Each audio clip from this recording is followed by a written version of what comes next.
Son las 9:21 y recibimos al congresista Edgar Tello de la bancada del bloque magisterial. Son 9 congresistas que tendrán que pronunciarse sobre la admisión o no de la moción de vacancia de la presidenta Dina Boluarte, pero también las interpelaciones que van a tener lugar hoy de los ministros de Defensa y del Interior respectivamente. Díganos, señor Tello, ¿tienen una posición tomada en común respecto de estas dos iniciativas, por una parte la vacancia presidencial y por otra las interpelaciones? Buenos días, Fernando. Buenos días. Buenos días, Mávila, y gracias por la invitación. Nosotros justamente tenemos una reunión en la bancada antes de comenzar la sesión para hacer la evaluación, ¿no? Pero eso no exime de que tienen que dar su balance sobre los muertos que han habido en estas movilizaciones, ¿no? Más de 60 fallecidos, muchos heridos, muchos también detenidos. Entonces creo que todo eso merece un balance que tiene que dar la señora Dina a la población. Dina Boluarte, pero además los ministros que están convocados. También los ministros, como responsables de las carteras, también tienen que informar a la población porque está indignada y vemos que todavía en Puno siguen las movilizaciones. Hay necesidad de que se aclare y puedan responder políticamente y luego también diga quiénes son los responsables, ¿no? de toda la represión que ha habido y también de los fallecidos. Usted acaba de decir algo muy interesante. Se tiene que esclarecer lo que ocurrió. Hay una investigación en la Fiscalía, ¿no? Hay un equipo, es más, un equipo especial que se ha anunciado, se va a conformar especialmente para ver este asunto. También en el Parlamento una comisión investigadora. Sin embargo, ya hay un pedido de vacancia en contra de la presidenta, una moción de vacancia en contra de la presidenta por incapacidad moral permanente debido precisamente a este tema. Y quienes critican la presentación de esa moción de vacancia dicen, quienes han presentado esto son aquellos que decían que no cabía la incapacidad moral permanente en el caso de Castillo después de un cúmulo de una larga lista de denuncias por casos de corrupción, porque exigían precisamente primero el esclarecimiento y las investigaciones. ¿No hay una contradicción? ¿No hay una vara distinta para medir a Pedro Castillo y ahora para medir a Dina Boluarte? Bueno, por eso justamente en nuestra bancada nos vamos a reunir para evaluar ello. Y el que habla siempre ha declarado a los medios en la gestión del profesor Pedro Castillo. ¿Pero usted está a favor o en contra de la vacancia de la señora Boluarte? Por eso quiero llegar. Cuando me pedían sobre mi posición sobre la vacancia del profesor Pedro Castillo, siempre manifestaba de que no defiendo personas, sino principios y derechos, y tengo que escuchar el sustento político y legal para poder dar mi votación. Por eso yo votaba en contra, porque no había. Ahora, de igual manera, ¿no? Yo no defiendo a la señora Dina Boluarte en la gestión, pero yo defiendo principios y derechos, pero tengo que escuchar también el sustento que den la moción que ha presentado la bancada sobre esta vacancia, ¿no? Y sobre eso tomaré una decisión. Pero no ha firmado usted. No, yo no he firmado. Y de su bloque solamente 1 sobre 9, creo que ha firmado. Así es, hay uno. ¿Por qué? ¿Por qué es tan minoritario el respaldo a la moción de vacancia en su bancada parlamentaria? Es que, como lo hemos manifestado, ¿no? Tiene que haber sustento político y legal también, ¿no? Al menos lo que pensamos algunos de la bancada es eso, para poder tomar una decisión. Yo voté contra la vacancia del profesor Pedro Castillo en 2 oportunidades, pero la tercera yo voté a favor. ¿Por qué? Porque el profesor Pedro Castillo había cometido una infracción constitucional, ¿no? Y estaba ya anunciando que se cierren las instituciones como el tribunal, el poder judicial. Entonces, ahí se está atentando contra el marco legal vigente. Podremos discrepar, pero hay que agotar las vías que el marco legal vigente también me permite hacer. Lo que nos acaba de decir me lleva a pensar, o nos llevaría a pensar, que usted entonces está completamente de acuerdo con la situación legal del señor Castillo en este momento, incluyendo su detención preventiva. Bueno, las investigaciones determinarán las responsabilidades que cada uno debe tomar. Pero acaba de decir que ha votado por la vacancia precisamente porque era claro y evidente que él había vulnerado el orden constitucional.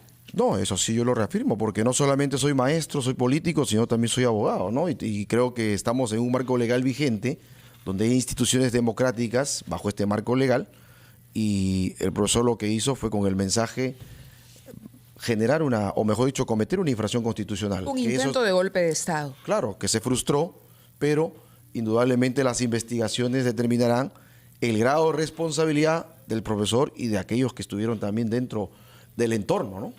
¿Y cómo explica usted que tantos peruanos, de acuerdo a las encuestas, no crean que Castillo cometió un golpe de Estado, sino más bien algunos de ellos creen que es el Congreso, del que usted forma parte, que cometió un golpe de Estado contra Castillo. ¿Cómo se llega a formarse esa opinión? Bueno, también hay que tener claro que desde que ganó el profesor Pedro Castillo hubieron fuerzas que estuvieron en contra, ¿no? Generando un poco digamos, el desconocimiento, porque ni bien ganó, ya estaban generando que había fraude, que se instituyó más bien una comisión de investigadora para determinar el fraude, que al final determinó que no existía fraude. Es decir, había ya una corriente fuerte también de desconocerlo al profesor, pero indudablemente que bajo argumentos pues, de las mociones, pero ya pues, el profesor confió en su entorno y el entorno lo hizo llevar, digamos, a lo que ya todos conocemos que es el 7 de diciembre, ¿no? Y que eso obviamente está en investigación para ver los responsables. ¿Apoyó usted la expulsión de Betsy Chávez? Yo voté a favor porque obviamente es parte, de acuerdo a los videos, a las pruebas, ¿no? Y que tiene que hacerse una investigación sobre eso, ¿no? ¿Cómo evalúa el rol que jugó Aníbal Torres como primer ministro y al final como asesor? En mis declaraciones que he dado también al respecto sobre el señor Aníbal Torres, era que había generado ya un escenario de polarización, de enfrentamiento. Y eso no le hacía bien al gobierno del profesor Pedro Castillo. Lo que se necesitaba era un gobierno y un gabinete de consenso, articulador. Y bueno, el profesor lamentablemente decidió pues designar a la señora Betsy Chávez y de asesora al señor Aníbal Torres, ¿no? Que no hizo bien en buscar el enfrentamiento y sobre todo en no agotar las vías legales para buscar pues lo que ellos se planteaban, que era el cierre del Congreso, ¿no? Hemos hablado hasta el momento sobre el quebranto de la Constitución, pero además de eso, él tiene una prisión preventiva por casos de corrupción. ¿Cómo juzga usted lo que sabemos hasta ahora? No hemos llegado al fondo de las investigaciones, pero hemos tomado conocimiento en los últimos días del papel que ha jugado en el gobierno una persona como el señor Hernández, alias el Español. ¿Qué evaluación hace usted y sus colegas maestros de lo que estamos poco a poco descubriendo de la corrupción y las personas en la sombra en torno a Pedro Castillo? Bueno, el tiempo está permitiendo conocer muchos casos, muchos escenarios de lo que incluso el que habla y la bancada no teníamos conocimiento, ¿no? El caso del Español recién nos hemos enterado por medios de comunicación y creo que eso está sirviendo que en el tiempo van saliendo nuevas luces de qué ha sucedido, qué cosas ha habido y es bueno para que se aclaren también este tema de investigación y el profesor Pedro Castillo en algún momento también tendrá que dar su versión de todo lo que está sucediendo, ¿no? Y veremos. Por hoy usted podría afirmar que Pedro Castillo nunca estuvo capacitado, primero para ser candidato y luego presidente de la República. Eso será parte del balance que hará la población. ¿Cuál es el balance que usted hace hasta el momento como parlamentario y después de haber visto lo que hemos visto?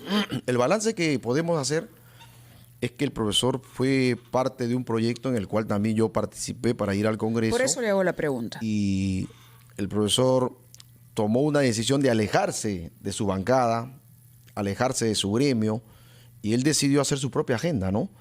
Y armó su gabinete de ministros con partidos como JP, Morados, Frente Amplio, Nuevo Perú, Patria Roja y oportunistas, ¿no? En el asesores de igual manera. Traicionó, diría usted, el proyecto político que apoyó, en su caso, el bloque magisterial, que era parte en ese momento de la bancada. Fue la decisión del profesor de tomar, o mejor dicho, alejarse de los aliados, que eran su bancada, su gremio y los maestros, ¿no? Y decidió aliarse con quienes han generado siempre en el país, ¿no? La convivencia con todos los gobiernos de turno y no defender los intereses de los maestros ni los trabajadores. En corto, ¿no? porque nos piden ir a la pausa, en corto, ¿diría que hay una diferencia con Boluarte? Bueno, la señora Boluarte Rápidamente, por favor. Está ahí porque el profesor Pedro Castillo cometió la infracción constitucional, ¿no? Que generó que la señora pueda Claro, subir. pero me refiero a la postura, a la manera de conducir el gobierno. Bueno, lo que ahora está viéndose es que la señora Boluarte debe reestructurar el gabinete para poder garantizar la gobernabilidad ante tantos problemas que estamos viendo, ¿no? Caso de educación, caso interior, caso otros ministerios, ¿no? Que Muy son bien. como 5, ¿no? Yo quería preguntarle brevísimamente, además de haber contribuido a crear un sindicato de maestros FENATE, ¿Pedro Castillo ha dejado algo positivo? Creo que no se puede confundir el gremio de maestros, porque el Perú es suscriptor del convenio internacional con la OIT, hay pluralidad sindical, y los maestros que constituyeron la FENATE Perú fue producto de la huelga del 2017, Bueno, ¿no? pero él instruyó al ministro de Trabajo para que los reconozca rápidamente. Yo creo que no ha habido esa, digamos, relación, porque creo que los maestros no solamente lo inscribieron ahora cuando no es que estuvo quiera el señor desconocer ministro. el esfuerzo que ustedes han hecho, pero la pregunta es, ¿hay algún legado que ha dejado Pedro Castillo al país? Bueno, eso ya la población podrá determinar, pero a nivel de gremio magisterial, ¿no? La bandera que tiene el magisterio no es en función a personas, sino es en función al pliego y plataforma de lucha. Usted, en lo particular, Edgar Tello, ¿le reconoce algo? Nosotros hemos caminado juntos en la huelga de 2017 y otras movilizaciones, pero eso no me hace responsable de los actos que pueda haber cometido nadie le el pide, profesor, ¿no? por supuesto, hay una gama de grises muy amplia entre el blanco y el negro. Le preguntamos precisamente si usted rescataría algún tipo de claridad o algo positivo, o todo es negativo. En la huelga lideró la huelga, ¿no? Representó al magisterio. No, como pero presidente. en el gobierno, tuvo buenas intenciones, pero no logró concretarlo por el gabinete que tuvo. No lo ponemos en más aprietos, congresista. Gracias por estar con nosotros. Muy buenos días. Muchas gracias. Muy buenos días. Vamos a hacer una pausa y retomamos ampliación de noticias.